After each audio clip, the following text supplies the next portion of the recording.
बतख मियां जिन्होंने बापू की जान बचाई, लगभग भुला दिए गए हैं। बहुत कम लोग जानते हैं कि नाथूराम गोडसे की बंदूक से पहले महात्मा गांधी पर बिहार की यात्रा के दौरान हत्या का प्रयास हुआ था। बतख मियां अंसारी की दूसरी पीढ़ी, जिन्होंने बापू की जान बचाई थी, कहती है कि उन्हें दुख है कि उनके दादा को इतिहास के पन्नों में इतने महत्वपूर्ण नेता की जान बचाने के लिए कभी भी मान्यता नहीं मिली। जब भारत गांधी जयंती और विश्व अहिंसा दिवस महात्मा गांधी की स्मृति में मनाता है, बतख मियां का परिवार गुमनामी में है।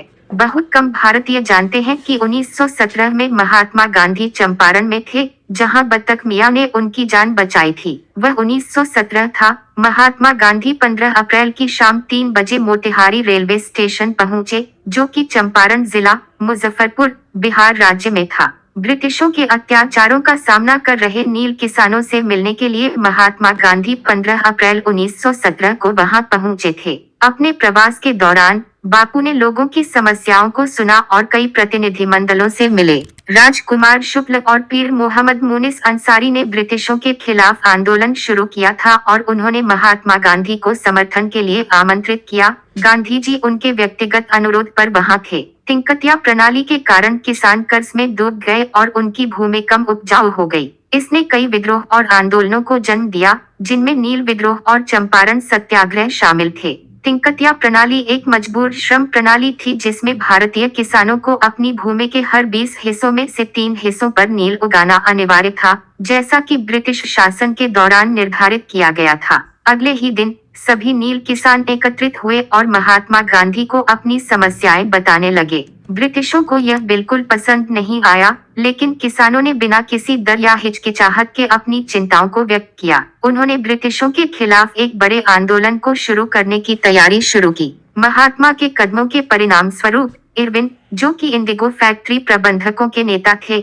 ने उन्हें बातचीत के लिए आमंत्रित किया। निमंत्रण महात्मा गांधी की हत्या की साजिश का हिस्सा था। योजना यह थी कि उनके खाने में जहर मिलाया जाए। उस समय बतख मियां अंसारी, जो कि सिसवा अजगरी के निवासी थे, जो मोतिहारी से कुछ किलोमीटर दूर था, इरविन के रसोइया थे। अपनी मामूली तनख्वाह से वे मुश्किल से अपने परिवार का खर्च चला पाते थे। इरविन ने बतख मियां को बुलाया और उनसे कहा कि बापू के खाने में जहर। बतख मियां के पास अपने मालिक की बात मानने के अलावा कोई विकल्प नहीं था। हालांकि उनका मन इसे स्वीकार नहीं कर पा रहा था। निर्धारित समय पर गांधी जी वकील डॉक्टर राजेंद्र प्रसाद के साथ भोजन और वार्ता के लिए ब्रिटिशों के पास गए।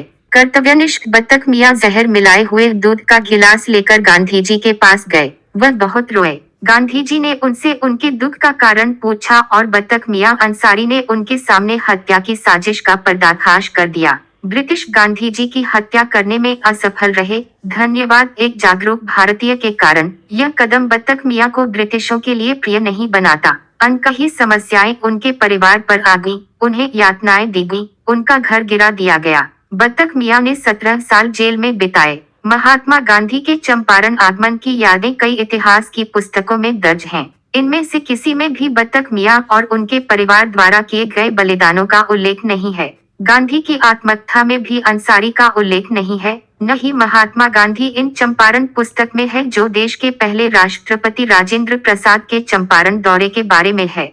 ब्रिटिशों से स्वतंत्रता प्राप्त करने पर उस समय के राष्ट्रपति डॉक्टर राजेंद्र प्रसाद 1957 में मोतिहारी में एक सार्वजनिक सभा को संबोधित करने आए थे। बतख मियां भी उस बैठक में उपस्थित थे। उन्हें देखकर राजेंद्र प्रसाद ने मंच से चिल्लाकर कहा, बतख भाई कैसे हो। उन्होंने उन्हें मंच पर बुलाया और उनके साथ लंबी बातचीत की। दिल्ली लौटने पर राष्ट्रपति ने उनके बेटे जान मियां अंसारी को राष्ट्रपति भवन आने का निमंत्रण दिया। हर किसी ने उस व्यक्ति को भुला दिया जिसने बापू की जान बचाई और इसके लिए कष्ट सहे। हर साल उनके मजार पर एक कार्यक्रम होता है, लेकिन न तो सरकार और न ही किसी राजनीतिक पार्टी के प्रतिनिधि उन्हें श्रद्धांजलि देने आते हैं। चिराग का कहना है, महात्मा गांधी ने चंपारण, बिहार में तिंकतिया प्रणाली के खिलाफ एक विरोध प्रदर्शन का नेतृत्व किया। यह पहली बार था जब गांधी जी ने भारतीय इतिहास में सत्याग्रह का उपयोग किया था। यह प्रदर्शन सफल रहा और अंततः तिंकतिया प्रणाली समाप्त हो गई।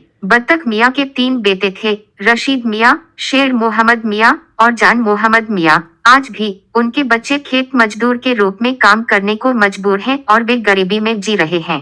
पौत्र चिराग का कहना है कि परिवार ने उम्मीद नहीं छोड़ी है। उन्हें लगता है कि एक दिन बत्तख मियां को इतिहास में उनका सही स्थान मिलेगा।